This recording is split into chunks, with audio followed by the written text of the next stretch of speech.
만군의 여호와여, 주의 장막이 어찌 그리 사랑스러운지요. 나의 왕 나의 하나님 만군의 여호와여, 주의 제단에서 참새도 제 집을 얻고 제비도 새끼들 보금자리를 얻었나이다. 주의 집에 사는 자들은 복이 있나니 그들이 항상 주를 찬송하리이다. 아멘. 우리의 찬양과 기쁨과 경배의 유일한 대상이 되시는 주님, 지난 3일간 주의 자녀 가운데 지극히 작은 사람 한 사람도 놓치지 않으시고 늘 함께 해주시다가 이 저녁 빠짐없이 예배로 부르셔서 예비하신 하늘의 위로와 평안에 참여하게 하시니 감사합니다. 말씀과 기도와 찬양 가운데 하나님 음성 크게 듣고 하나님 나라 밝히 깨닫는 은혜를 누리게 하옵소서. 예수님 이름으로 기도드립니다. 아멘. 찬송가 327장 함께 찬양하시겠습니다.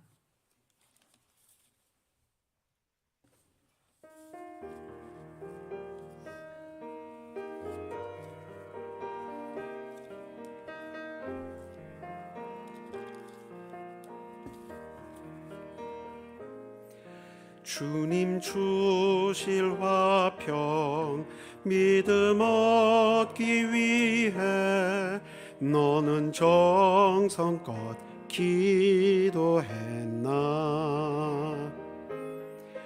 주의 제단 앞에 모두 바치기 전 복을 받을 줄 생각 마라. 주의 제단에 산제사 드린 후에 주 내 맘을 조장하니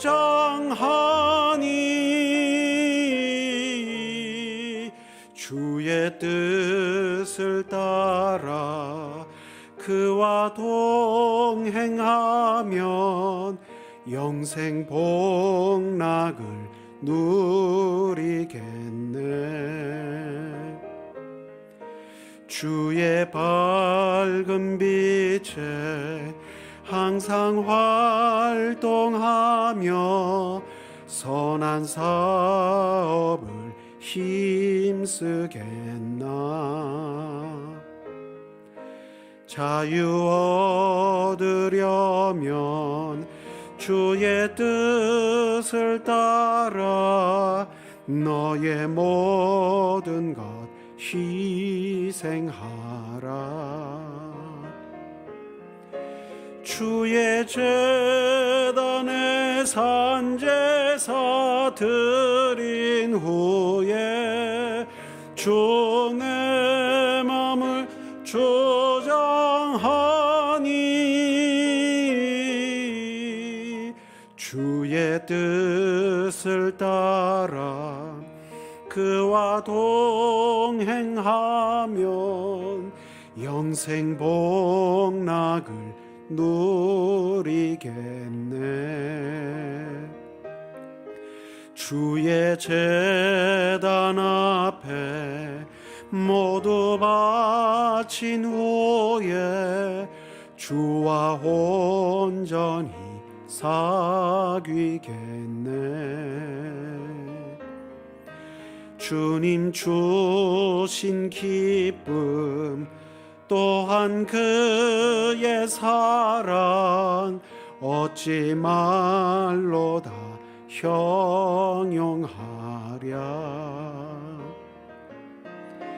주의 제단에 산제사 드린 후에 주 내 맘을 조장하니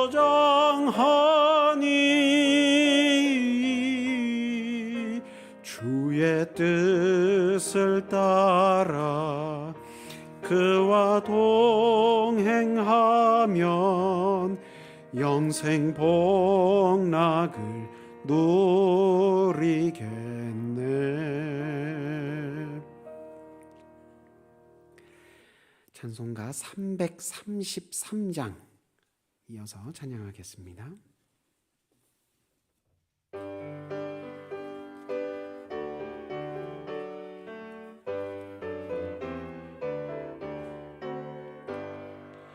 충성하라 죽도록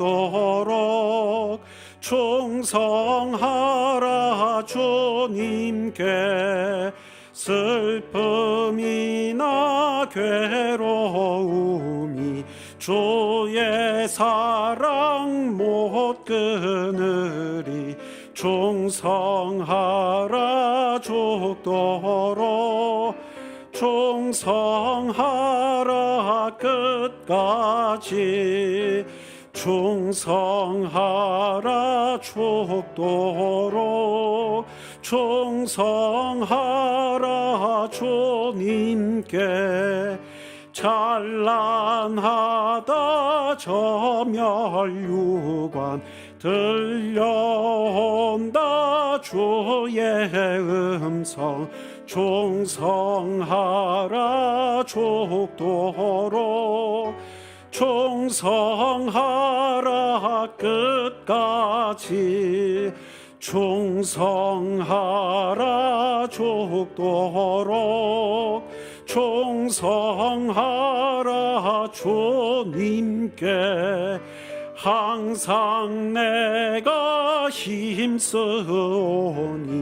주님 나를 도우소서 충성하라 죽도록 충성하라 끝까지 아멘.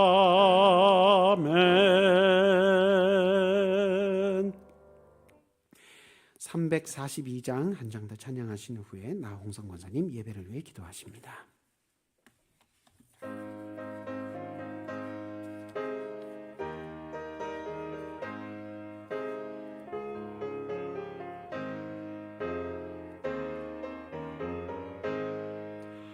너 시험을 당해 죄 짓지 말고 너 용기를 다해 곧 물리치라 너 시험을 이겨 새 힘을 얻고 주 예수를 믿어 늘 승리하라 우리 구주의 힘과 그의 위로를 빌라 주님 내 편에 서서 항상 도우시리 내 친구를 삼가 잘 선택하고 먼 행을 삼가 늘 조심하라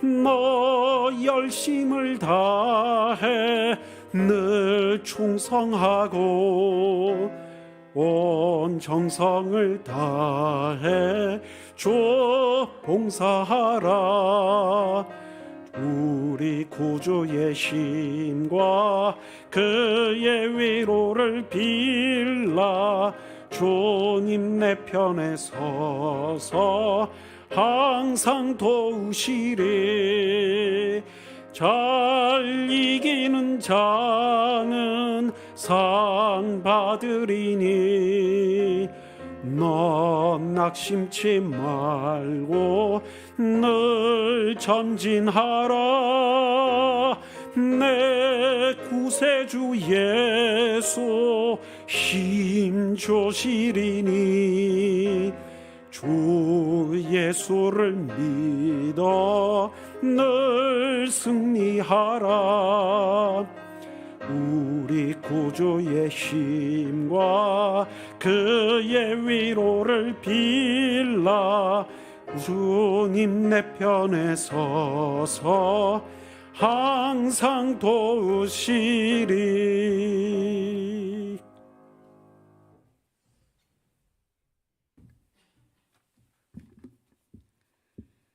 살아계셔서 우리의 기도를 들으시고 이 시간 우리들의 마음을 만져주시는 주님께 찬양과 영광을 올려드립니다. 하나님을 아는 지식이 있다 하면서도 정작 삶에서 문제가 생기면 어떤 해결도 할 수 없는 무능한 존재임을 고백합니다. 세상적 지식 속에서 교만하게 판단하는 것이 아닌 우리의 무죄함을 깨닫고 주님의 도우심을 간구하는 입술이 되게 하옵소서. 우리에게 주어진 모든 것이 다 하나님이 누리게 하신 은혜요 축복임을 말씀의 진리 가운데 깨달아 알게 하옵소서. 이 세상도 이 세상에 지어진 모든 것이 다 하나님의 것임을 믿으며 우리의 인생 가운데 주어진 고난과 즐거움 또한 하나님의 손 아래에서 나온 것임을 인정하게 하옵소서. 각자 주어진 환경 속에서 곤고할 때도 평안할 때도 한결같은 자세로 성실히 살아가는 가운데 말씀과 기도가 우리의 삶의 나침판이 되어 그 안에서 크신 하나님의 축복을 발견하며 감사의 고백이 넘치는 인생들이 되게 하옵소서. 주님, 몸된 교회를 위해 수고하고 애쓰시는 담임 목사님과 동역하시는 교역자들의 헌신을 주님께서 보고 계실 줄 믿습니다. 늘 영육 간의 강건함을 허락하시어 주님의 뜻을 잘 분별하여 복음의 비밀을 담대하게 알리는 귀한 종들로 세워주시옵소서. 그동안 오직 하나님의 말씀 중심으로 저희들을 이끌어주신 이의식 목사님의 은퇴 후의 삶을 더욱 풍성하게 축복해 주시고 중심을 보시는 하나님의 기준에 가장 합한 목사님을 저희에게 허락해 주시옵소서. 오늘 드려지는 구역원들의 찬양을 기뻐 받아 주시옵시고 어제나 오늘이나 영원토록 동일하신 주님의 사랑에 감사드리며 이 모든 말씀 예수님의 이름으로 기도드렸습니다.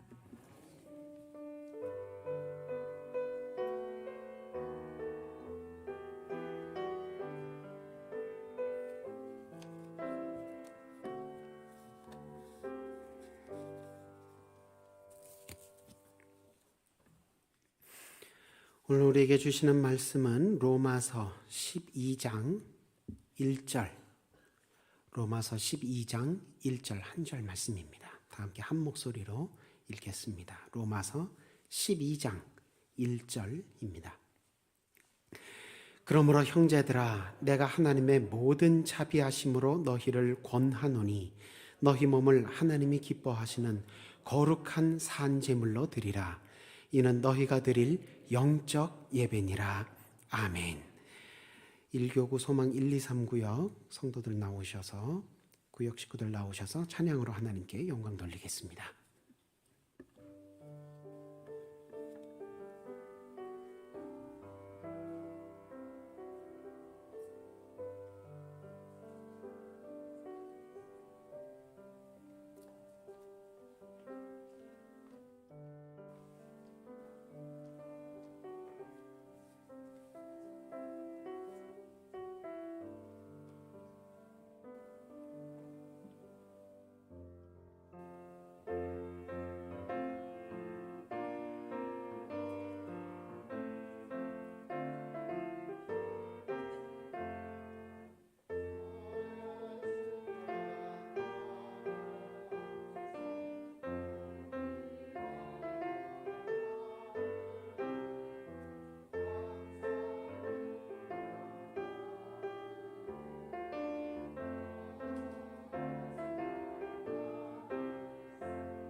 아멘.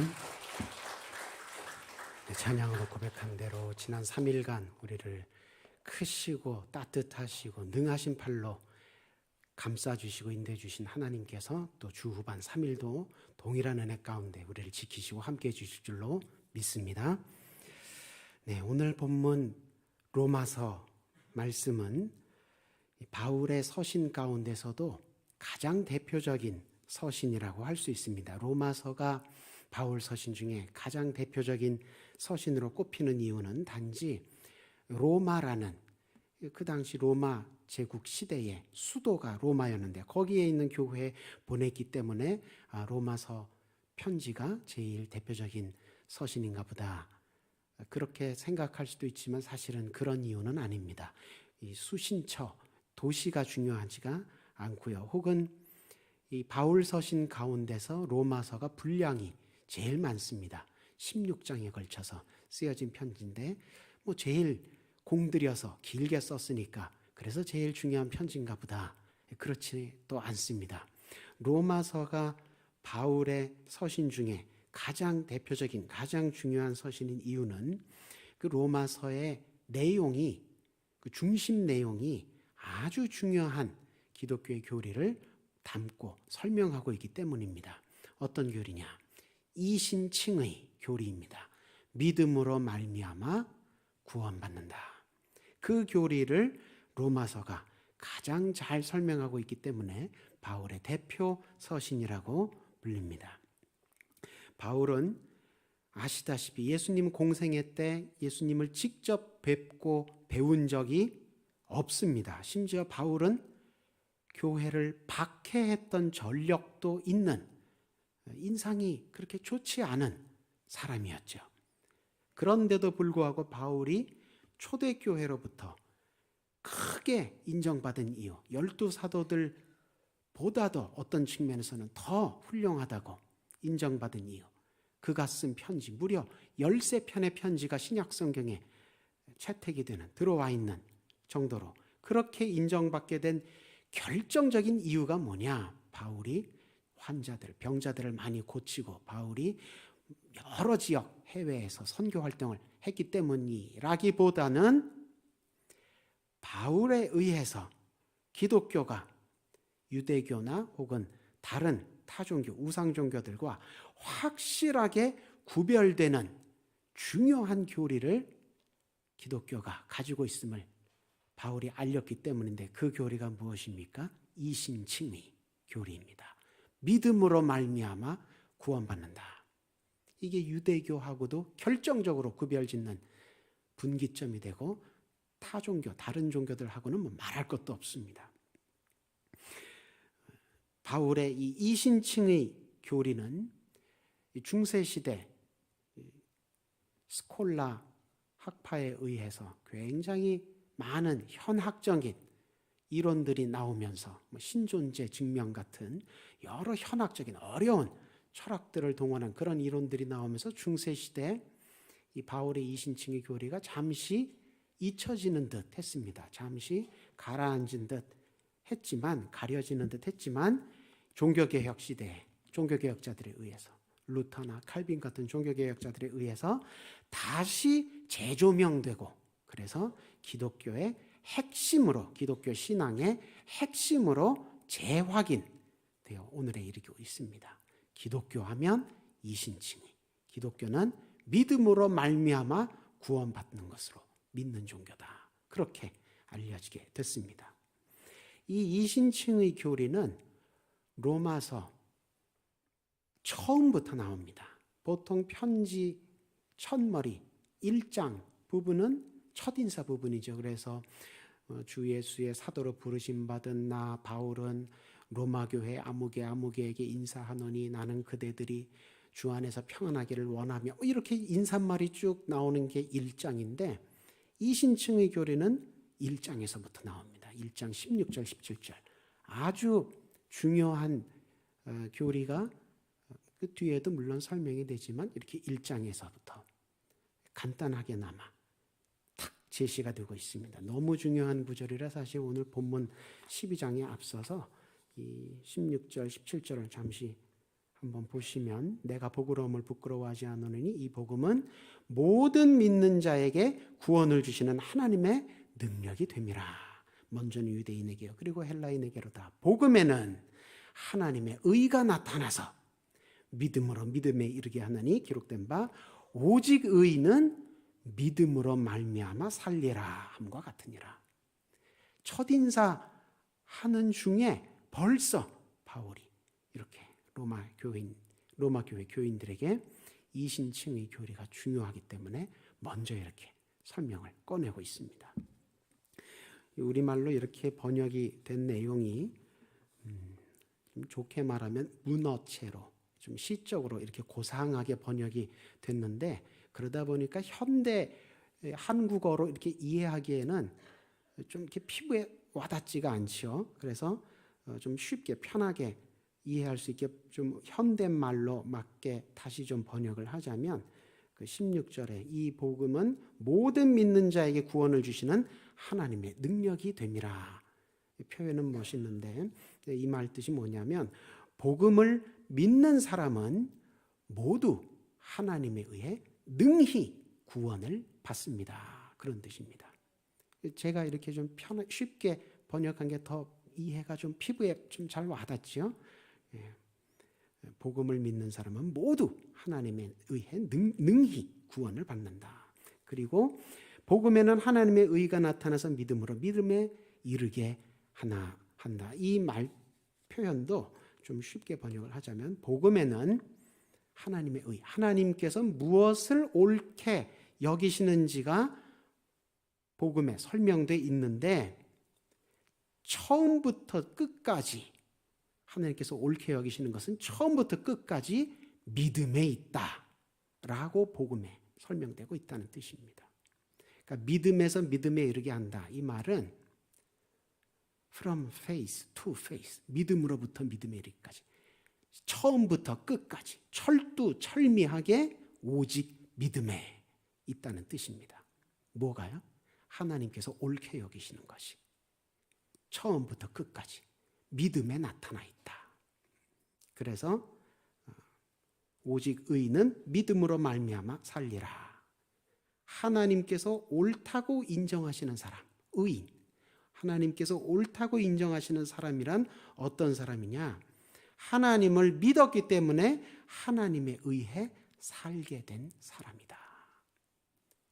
그러니까 이렇게 설명을 바울이 처음부터 로마 교인들에게 해주고 있는데, 이 설명이 왜 그렇게 중요하냐? 구원에 대해서 여러 가지로 설명을 할 수 있죠. 그런데 구원을 바라보는 사람의 시각이 아니라 구원을 베푸시는 하나님의 시각에서 구원을 설명하고 있기 때문에 중요하다는 겁니다. 이게 굉장히 중요합니다. 누가 말하는 구원이냐? 세상 사람들은 뭐가 구원이라고 말합니까? 잘 사는 거, 높아지는 거, 강해지는 거, 그런 걸 구원이라고, 인생의 성공이라고, 행복이라고, 궁극적인 가치라고 세상 사람들은 그렇게 말합니다. 다른 종교 사람들은 그렇게 말합니다. 그러나 하나님은 뭐라고 말씀하시느냐? 나를 믿는 사람, 내가 그를 옳다고 여긴다. 그리고 그 사람은 내가 살린다. 하나님께서 생각하시는 구원을, 하나님의 시각에서 바라보는 구원을 설명해 주고 있기 때문에 이 말씀이 귀한 말씀이라는 것입니다. 기독교는 우리가 볼 때 좋아 보이는 것을 구원이라고 믿지 않습니다. 하나님이 말씀하신 구원을 구원이라고 믿습니다. 그래서 기독교는 땅에 속한 종교가 아닙니다. 하늘에 속한 종교입니다.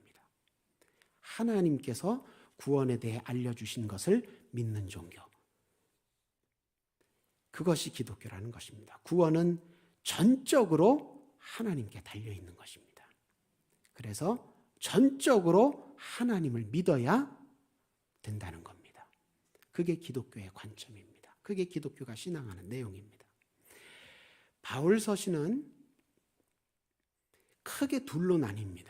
13편의 편지가 있지만, 초창기, 바울이 선교 초창기에 쓴 서신과 바울이 선교 전성기에 쓴 편지, 이렇게 크게 둘로 나눌 수 있는데, 물론 벌써 한 2000년 전에 쓴 편지들이라 정확하게 뭐를 제일 먼저 썼고 언제부터 언제까지가 초창기 서신 정확하게 그렇게 무자르듯이 딱 나눌 수는 없습니다. 굉장히 힘듭니다. 그런데 일반적으로 어떻게 초창기 서신이냐 전성기 서신이냐 어떤 기준으로 나누느냐, 이신칭의 교리가 많이 강조되는 것, 그게 전성기 편지입니다.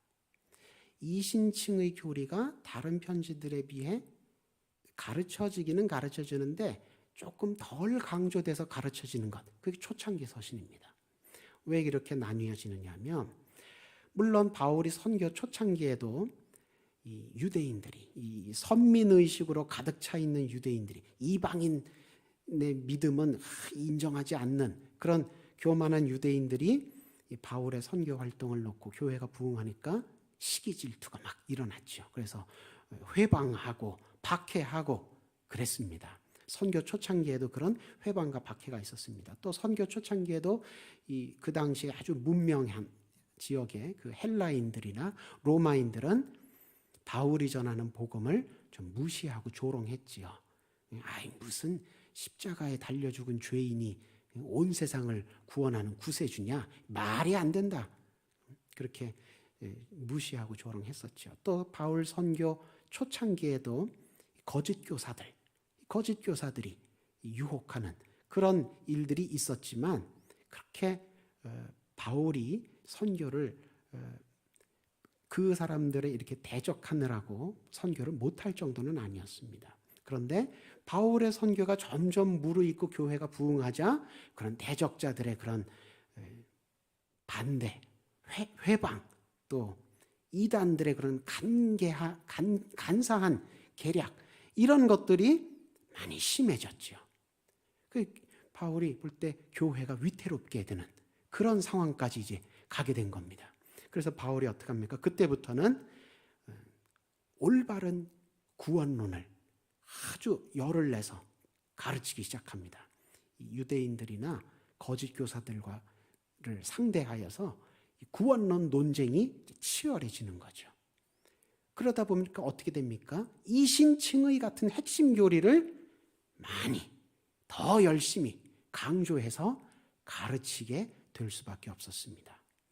그래서 이신칭의 교리가 많이 강조되어 있는 편지, 예를 들면 로마서, 갈라디아서, 이런 편지들은 바울이 선교 전성기 때 박해와 회방이 심해졌을 때 쓰여진 편지로구나, 그렇게 이제 알 수 있는 거죠. 그렇게 논쟁이 치열해지기 이전에는 이신칭의 교리가 가르쳐지기는 했지만 그렇게 강조되어서 막 그렇게 가르쳐지지는 않았습니다. 핵심 교리, 이신칭의 교리는 조금 덜 강조가 됐고요. 그 대신 이 초창기에 쓰여진 편지에는 어떤 내용들이 많이 들어있었느냐, 우리가 일상생활에서, 교회 생활에서 바로 적용할 수 있는, 우리 일상생활에 더 밀착된 그런 신앙생활의 교훈들이 풍부하게 담겨 있습니다. 예를 들면 데살로니가 전서, 이런 고린도 전서, 이런 편지에는 믿음, 소망, 사랑, 이런 교훈들이 더 많이 풍부하게 들어있죠. 그래서 그런 편지들은 초창기에 아직 그 회방과 박해가 막 심해지지는 않은 시기에 쓰여진 편지로구나, 이렇게 구별을 좀 할 수 있습니다. 바울이 강조했던 믿음, 소망, 사랑, 단순히 그냥 우리 마음속의 작용을 강조한 것이 아니고요. 바울이 그렇게 초창기 서신에서 강조했던 믿음은 이신칭의 믿음으로 말미암아 구원받는다는 그 믿음과는 조금 성격이 다른데, 강조점이 다른데, 어떤 믿음을 강조했느냐? 행함으로 나타나는 믿음을 강조합니다. 야고보서하고 좀 비슷하죠, 맥락이. 야고보 사도도 행함이 없는 믿음은 어떤 믿음이라고 가르쳤죠? 죽은 믿음이라고 가르쳤죠. 이 바울 서신 초창기에도 비슷한 얘기가 나옵니다. 믿음은 무엇으로 입증되느냐? 내가 믿음이 있는지 없는지 무엇으로 나타나느냐? 행함. 행함이 뒤따르는 믿음이라야 그게 진짜 믿음이 있는 거라고 바울이 가르칩니다. 또 소망은 무엇으로 나타납니까? 인내로 나타납니다. 그러니까 예수님 다시 오실 날을 소망하는 사람, 천국을 소망하는 사람은 현실이 아무리 고단하고 부조리하고 억울해도 그것을 인내한다는 거예요. 왜냐하면 영원한 예수님을, 하늘나라를 소망하고 있으니. 그러니까 인내하지 못하는 사람은 무엇도 없는 사람이다, 소망도 없는 사람이다. 또 사랑은 어떻게 나타납니까? 수고함으로 나타납니다. 사랑의 수고. 사랑의 수고가 없는 사랑은 사랑이 아닌 거예요. 그 고린도전서 13장 유명하죠. 사랑장. 거기 보십시오. 내용이. 다 수고하는 내용이에요. 다. 그러니까 초창기 서신에서는 그와 같이 믿음, 소망, 사랑. 우리가 일상 신앙생활에 바로 적용할 수 있는 그런 내용들이, 교훈들이 가르쳐졌던 데 비해서 로마서 같이 전성기에 쓰여진 편지에는 이신칭의 다른 것이 아니라 믿음으로 말미암아 구원에 이릅니다. 그게 강조가 되고 있습니다. 오늘 본문이 있는 로마서 12장, 로마서 12장에서 15장까지는 16장은 이제 끝인사 부분입니다. 거기는 이제 인사말, 끝인사 부분이 나오고, 로마서 12장에서 15장, 12, 13, 14, 15 이 뒷부분은 로마서를 마무리 짓는 부분인데, 여기에서는 이신칭의 교리라기보다는 이제 이신칭의 교리를 믿는 성도들이 어떻게 신앙생활하고 어떻게 사회생활 해야 될지에 대한 가르침을 주고 있습니다. 이 성도는, 이신칭의를 믿는 성도는 어떻게 신앙생활 해야 되느냐, 그 첫 번째 항목으로 오늘 우리가 함께 읽은 본문 12장 1절 무슨 생활을 가르치고 있습니까? 예배 생활에 대해서 가르치고 있습니다. 그러니까 이신칭의 믿는 성도는 여러 생활의 영역 중에 뭐부터 단도리를 탁 잡고 들어가야 되느냐? 예배 생활. 12장 1절 예배 생활. 그것부터 시작됩니다. 예배 생활에 대해서 교훈하는 이 12장 1절에는 세 가지 강조점이 있습니다. 세 가지 강조점이 있는데 그 중에 첫 번째 강조점은 뭐냐? 그러므로 형제들아 부르고, 이제 교인들을 부르고, 형제들이여 내 말을 잘 들으십시오. 내가 하나님의 모든 자비하심으로 여러분께 권합니다. 그렇게 시작을 하죠. 이게 첫 번째 강조점이 여기 있습니다. 하나님의 자비하심. 이 하나님의 자비하심은 예배 생활뿐만이 아니라 이제 이후에 15장까지 계속되는 성도의 교회 생활, 성도의 신앙 생활, 성도의 사회 생활, 여기에 다 적용되는 내용입니다. 하나님의 자비하심. 하나님의 자비하심을 강조한다는 게 무슨 뜻이냐? 성도는 예배가 됐던, 교회 안 생활이 됐던, 교회 밖 생활이 됐던 다 어디에 서 있어야 되느냐? 하나님의 자비하심 위에 서 있어야 한다. 그런 뜻입니다. 성도의 모든 생각, 희노애락 같은 감정, 또 말과 행동 뿐만이 아니라 우리가 하는 일상적으로 하는 생활 영역뿐만 또 포함해서 또 직업을 가지고 전문적으로 활동해야 하는 그런 영역 이르기까지, 심지어 우리의 무의식 영역에 이르기까지 모든 영역이 다 나의 능력이나 나의 노력으로 성취되는 것이 아니고 그것이 다 오직 하나님의 자비하심 덕분이라는 겁니다. 하나님의 자비하심, 하나님의 용납하심, 불러도 오지 않는 나를 하나님의 기다려주심, 엇나가는 나를 향한 하나님의 다시 불러주심, 고쳐주심, 끌어안아주심, 이런 하나님의 자비하심 덕분에 우리가 서게 되는 것이다. 바울이 다른 편지에서 어떻게 표현하는가? 나의 나된 것은 오직 하나님의 은혜로다. 그 얘기입니다. 하나님의 은혜로우심, 자비로우심, 이게 다 해당되는 첫 번째 강조점이라는 겁니다. 바울은 우리가 뭘 믿어야 하는지에 대해서 먼저 가르친 후에 이신칭의 교리를 믿어야 한다고 먼저 가르치고 나서 그리고 이제 그걸 믿는 이신칭의 교리를 믿는 사람으로서 어떻게 살아야 할지 기독교 윤리를 이제 12장에서 15장까지 가르치는데 이때도 이신칭의 교리 가르칠 때처럼 마찬가지로 기독교 윤리도 하나님의 자비, 하나님의 은혜가 먼저고 그게 먼저고 그 다음에 우리의 순종이 응답으로 뒤따르는 거다. 우리의 거룩함이 열매로 뒤따르는 거다. 이렇게 가르치고 있는 겁니다. 하나님의 자비하심, 은혜로우심 그게 먼저라는 거예요.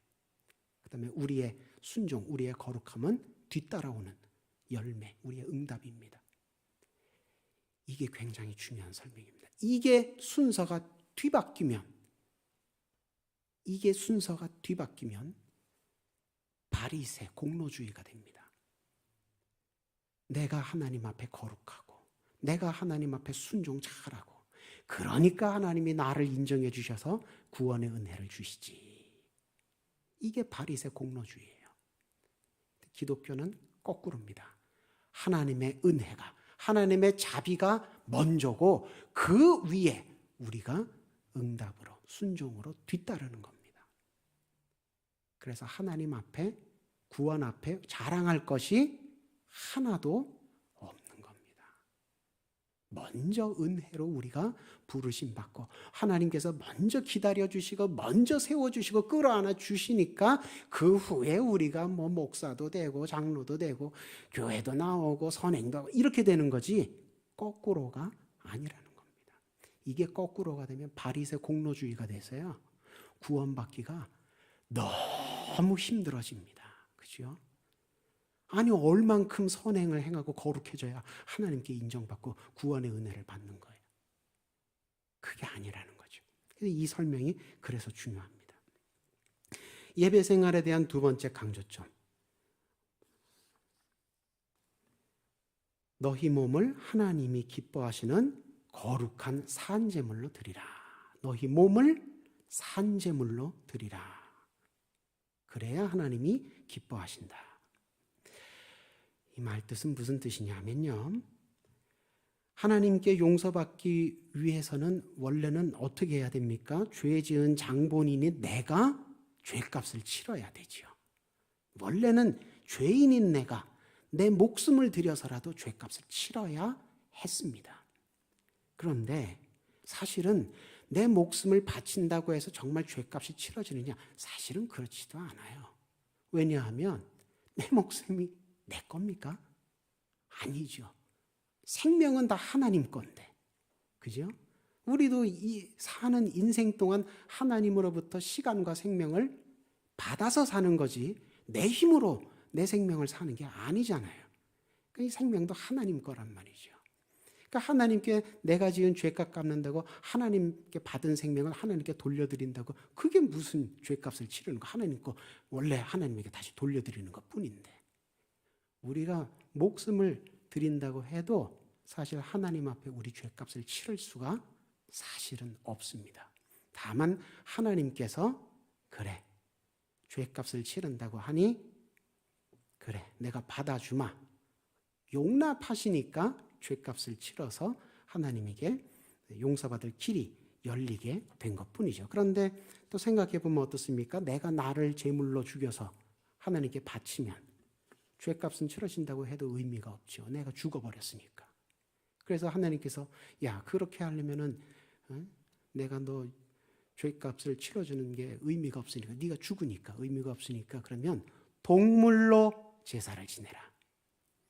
너를 대신해서 동물을 제물로 바치면 내가 너 죄값 치르는 것으로 용납해 주마. 그래서 동물 제사가 시작된 거지 않습니까?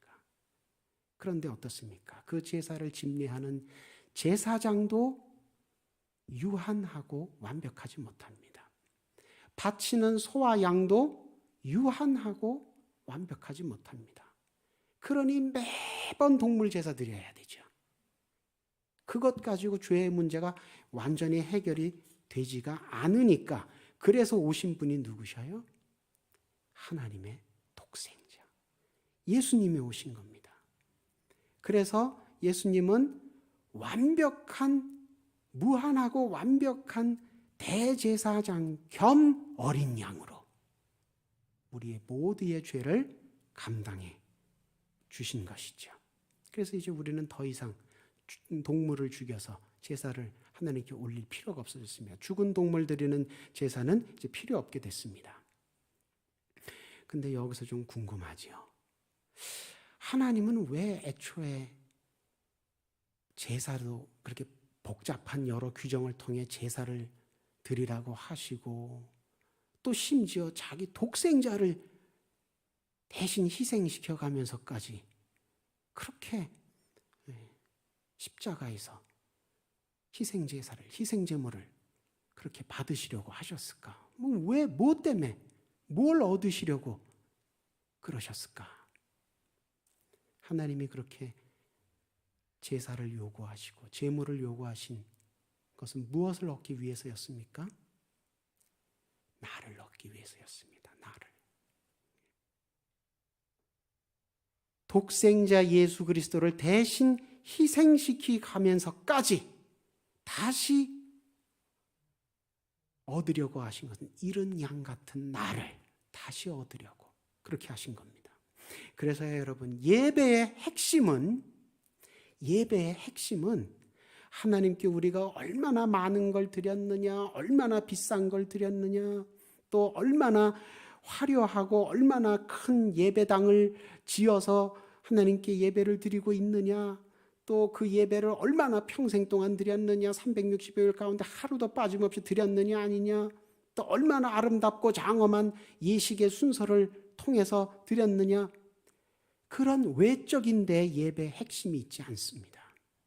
예배의 핵심은 그런 외적인 것들로 나를 대신하려고 하지 말고, 예배자가 그런 것으로 자기를 대신하려고 하지 말고 정말로 하나님께 나를 드렸느냐, 정말로 하나님 사랑에 나도 사랑으로 응답하며 나아가고 있느냐, 거기에 예배의 핵심이 있는 겁니다. 하나님이 제일 받고 싶으신, 만나고 싶어 하시는 대상이 누굽니까? 나입니다, 나. 근데 많은 현대 크리스천들이 헌금 뒤에 숨고요, 예배의 여러 순서들 뒤에 숨습니다. 정작 자기는 하나님 앞에 드리지 않아요. 정작 자기는 하나님 만나러 나아가지 않고 다른 외적인 항목들로 쫙 앞에 백화점같이 펼쳐놓고 이것으로 하나님 만족하십시오, 이런 식으로 신앙생활, 예배생활을 합니다. 근데 예배의 핵심은 하나님께서 나를 만나시는 거예요. 나를.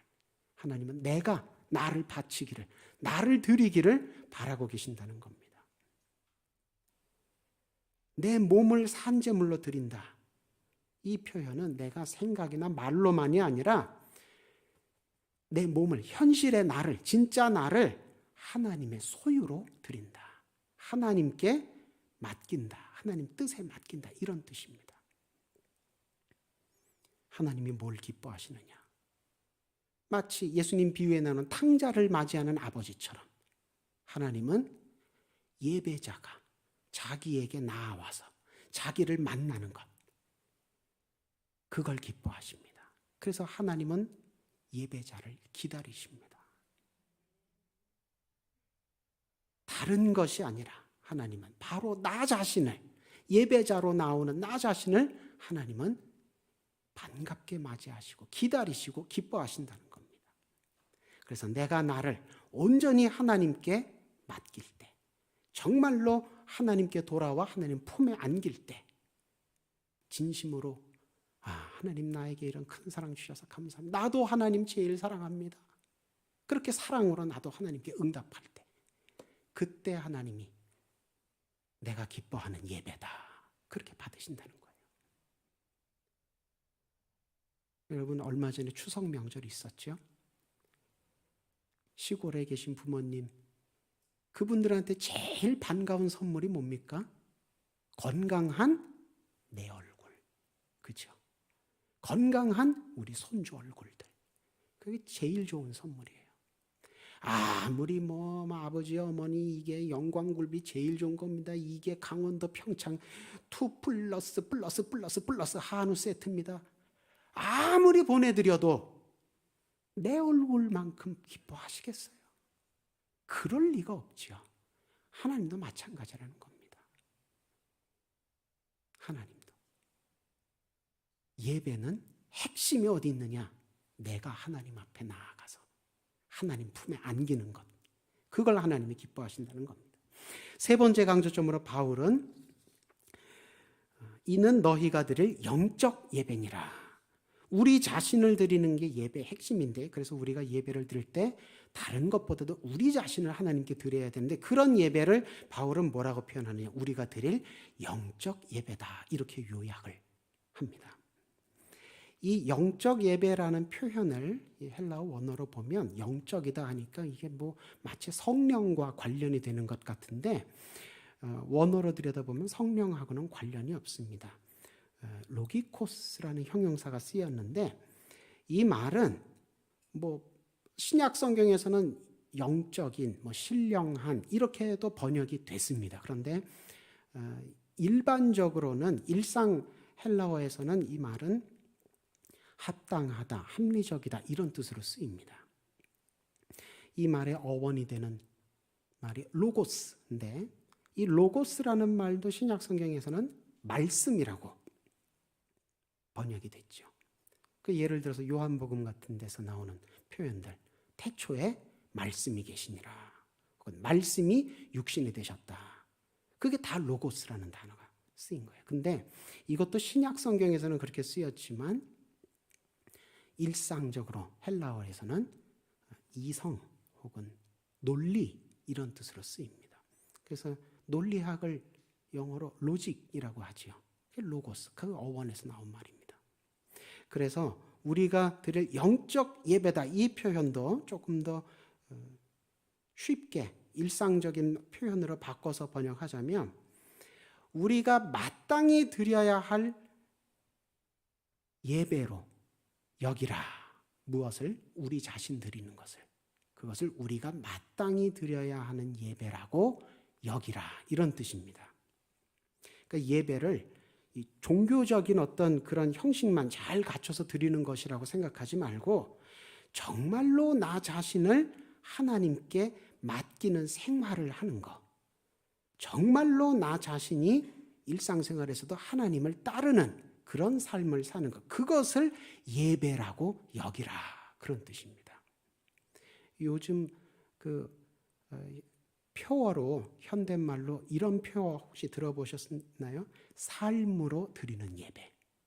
일상이 예배가 되는 삶. 그 뜻입니다. 바로. 우리가 우리 자신을 드리는 것을 그렇게 예배 드리는 것이 우리가 드릴 영적 예배다. 이 말은 나를 드리는 것이, 그것이 우리가 일상생활에서도 그렇게 나를 드리는 것이 야말로 우리가 예배라고 여겨야 할 것이다. 그런 뜻이라는 겁니다. 이 성도분들이 많이 거룩하다는 것을 좀 소극적으로 여기는 경향이 있습니다. 거룩한 것은 세상과 구별되는 것, 내지는 세상과 단절되어 있는 것이기 때문에 세상과 접촉하면 더 이상 거룩해지지 않고 더러워진다. 이렇게 좀 소극적으로 거룩함을 생각하는 경우가 있는데, 근데 오늘 본문에서 바울이 말하는 거룩한 예배 생활, 거룩한 예배자, 이 바울이 가르치는 거룩한 예배 생활, 거룩한 예배자는 굉장히 적극적입니다. 일상생활로 세상 속으로 막 파고드는 거예요. 그래서 그 일상생활이, 세상이 거룩하게 변화되도록. 누구 때문에? 예배자 때문에. 일상이 예배가 되는 삶을 사는 그 예배자 때문에 거룩함이 세상 속으로 막 파고들고 퍼져나가는 그런 장면을 바울이 비전으로 제시를 하고 있는 것입니다. 그러니까 이신칭의를 믿는 사람은 어떻게 살아야 합니까? 거룩하게 세상 가운데서 산다는 건 어떻게 살아야 되는 겁니까? 이런 질문들에 대해서 바울이 해주는 대답이 12장 1절 오늘 본문 말씀이라는 겁니다. 그럼 우리가 이 바울을 통해서 우리에게 주시는 하나님의 이 말씀을 가지고 분명하게 이제 우리 정체성을, 우리 아이덴티티를 다시 정립을 해야 됩니다. 어떻게 정립을 하느냐? 보통 사람들이 생각하기를 세상에 사는 거룩하지 않은 우리가 수요일 저녁에 혹은 주일날 교회에 오는 거다, 이렇게 생각을 많이 해요. 반대로 생각해야 된다는 겁니다. 하나님의 거룩한 사람이, 그게 우리 진짜 정체성이에요. 세상에 거룩하지 않은 상태로 사는 사람이 우리 정체성이 아니라 우리는 하나님의 자녀인 사람, 하나님에 의해서 거룩해진 사람. 그런데 우리가 하나님의 거룩한 사람으로서 세상 속으로 보내심을 받는 겁니다. 그러니까 세상 사람이 교회 다니는 게 아니고 하나님의 사람이 세상으로 파송되는 거예요. 그러니까 여러분들이 세상 가운데 각자의 가정, 각자의 일터, 각자의 사는 동네, 그게 여러분들의 주 무대가 아니라는 겁니다. 여러분들의 뿌리는 어디 있느냐?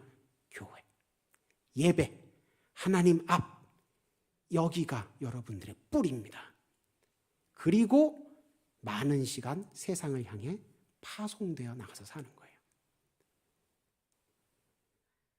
세상에서도, 그러므로 세상에서도 교회에서처럼 어떻게 살아야 됩니까? 예배자로 살아야 됩니다. 하나님 높이는 사람, 하나님 중심으로 사는 사람. 그렇게 예배자로 살아서 세상에서도 하나님을 높이고 하나님을 향해 방향 잡고 살아가시는 저와 여러분 모두 되시기를 주님의 이름으로 축원합니다. 기도하겠습니다. 놀라운 은혜로 우리를 부르시고 고치시고 자녀 삼아 주신 주님, 말씀을 통해 우리가 어떤 사람으로 새로 지음 받았는지 다시금 배우고 깨닫게 하시니 감사합니다. 말씀에 힘입어 3일간 세상에서 살아갈 때에 십자가만 의지하고 십자가만 자랑하며 온전히 주님의 사람으로 살아서 거룩함도 없고 예배도 없고 하나님을 향한 믿음도 사랑도 없는 세상 가운데 세상을 살리는, 주님 기뻐하시는 소금과 빛이 되어 살게 하여 주옵소서. 육신의 연약함으로 말미암아 하나님 앞에 간구하는 환자들 위해 기도합니다. 하나님, 못자국 난 주님 손을 얹어주시고 끌어안아 주시고 그 코에 생기 불어넣어 주셔서 모든 약해지고 망가졌던 부분들이 깨끗하게 치유되고 회복되게 하여 주옵소서. 코로나로 인하여 교회뿐만이 아니라 우리 사회 여러 지역, 여러 영역들이 연약하여지고 힘들어졌었는데 하나님, 이 질병이 완전히 뿌리 뽑혀 나가게 하여 주옵시고, 그래서 힘있게 교회도 일어서고 우리나라, 우리 민족도 하나님 앞에서 정치, 경제, 사회, 문화 모든 면에서 주의 뜻대로 회복되고 번성함을 누리게 하여 주시옵소서. 미얀마와 우크라이나와 같이 불의한 군대로 인하여 하나님 앞에 눈물로 호소하며 기도하는 지역들이 있사오니 하나님, 하늘에서 굽어 살펴보시고 천군 천사로 둘러진 저 보호하여 주셔서 그 땅에 치유되고 그 땅에 많은 아픔들이 치유되고 회복되는 놀라운 하늘의 응답으로 함께하여 주시옵소서. 새 담임 목사님 청빙을 위하여 온 교회가 기도하는 가운데 있습니다. 주님께서 예비하신 종 우리가 기도하는 가운데 잘 선별하여 세우고 합력하여 말세지 말에 선지자 나라 제사장 국가로 세워지는 데 귀하게 일조하는 우리 교회 되게 하여 주시옵소서. 마음에 여러 소원하는 내용들이 있어서 하나님 앞에 기도하며 심습니다. 550번째, 720번째 또 수업에 대해 감사하는 기도와 감사하는 마음과 기도의 제목으로 기도하며 심사오니 이 물질이 쓰이는 곳마다 하나님 나라 귀하고 아름답게 세워지게 하여 주옵시고, 마음에 서원하는 간구하는 모든 기도의 제목들도 하나님께서 풍족하게 응답으로 함께하여 주시옵소서. 3일 동안 하나님 앞에 주일 맞이하기까지 하나님 앞에 흠도 없고 결도 없이 온전하게 신앙생활 하다가 주님 앞에 기쁘고 복된 주일 맞이하며 예배로 나오는 수등교의 모든 권속들 다 되게 하여 주옵소서. 예수님 이름으로 기도드립니다. 아멘. 네, 교회에서 전하시는 소식은 주보와 홈페이지를 참조해 주시면서 한 주간 기도하며 협력해 주시기를 바랍니다. 특별히 금요일 날 연합구역 예배 있고 10월 1일 전교인 새벽기도회 있으니 잊지 않으시고 기도하는 가운데 많이 참석하셔서 은혜의 시간들을 누리시기를 주님의 이름으로 부탁을 드립니다. 축도로 예배 마치겠습니다. 주 예수 그리스도의 은혜와 하나님 아버지의 사랑과 성령님의 교통하심이 예배를 마치고 다시 세상을 향해 나아가는 수요일교회 모든 성도들과 그 가정 위에 늘 함께 하시길 간절히 축원하옵나이다. 아멘.